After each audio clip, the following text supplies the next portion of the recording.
From JBS Studios in Greater New York, this is the JBS News Update with Teisha Bader.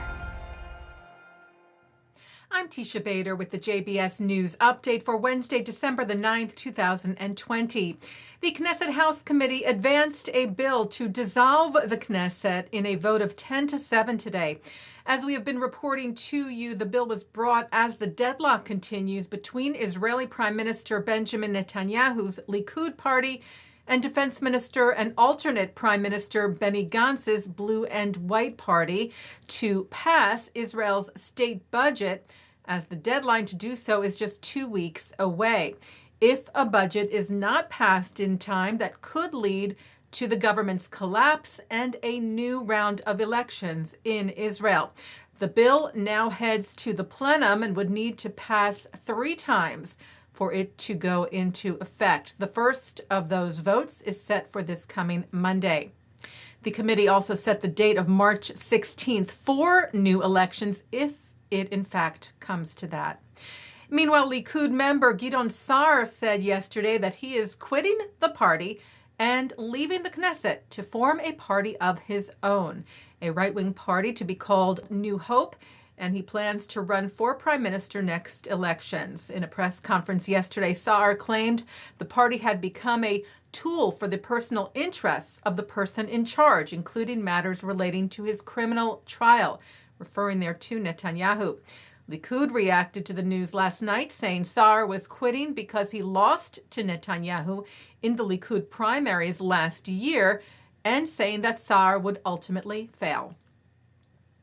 Netanyahu was on hand today to welcome Israel's first delivery of Pfizer's coronavirus vaccine. A cargo plane carrying just over 100,000 doses landed at Tel Aviv's Ben Gurion Airport this morning.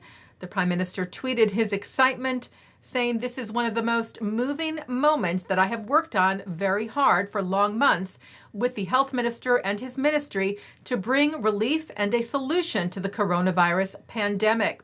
Netanyahu wrote, "I believe in this vaccine. I expect it will receive the appropriate permits in the coming days, and I want the citizens of Israel to be vaccinated." Netanyahu said, "I want to serve as an example for them, and I intend to be the first in the state of Israel to be vaccinated with this vaccine." 500,000 more doses of the vaccine are set to arrive in Israel in the next few days, with 1 million more next week. Later today, Netanyahu met with Lithuania's ambassador to Israel, Lina Antana-Vecine, who presented him with a new Lithuanian coin that bears the name of the Vilna Gaon, the genius of Vilna, Rabbi Eliyahu ben Solomon Zalman, a Talmudic sage among the most influential Jewish leaders in history. She also gave the Prime Minister a Vilna Gaon stamp, all in honor of the year of the Vilna Gaon, marked in Lithuania this year, the 300th anniversary of the birth of the Vilna Gaon, that also celebrates the history of the Jews of Lithuania, Netanyahu's family among them.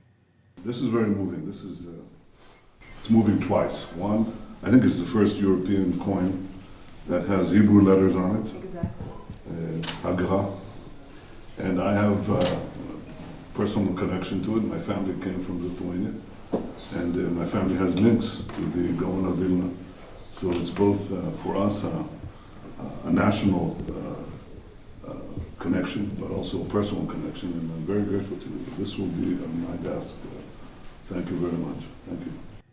Well, if at first you don't succeed, try again. And Israel is doing just that, announcing plans today for the launching of Bereshit 2, the second spacecraft that Israel will send to the moon after the first Bereshit crash-landed on the lunar surface last year.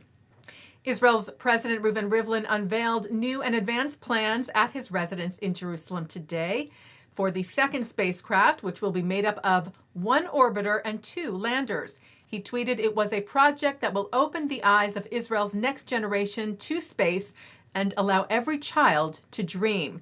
He wrote, "Thank you, Team Space IL, continuing to dream big and aim as high as possible." Space IL is the Israeli nonprofit working on the project with Israel's aerospace industries and the Israeli Space Agency at the Ministry of Science and Technology. Bereshit 2 hopes to launch in 2024. Taking a look now at our programming for tonight on JBS for Wednesday, December the 9th. At 7 o'clock, former executive director of the Jewish Federation of Boston, Barry Schrag, talks about key issues dividing the Jewish community and explains why Jews can remain optimistic.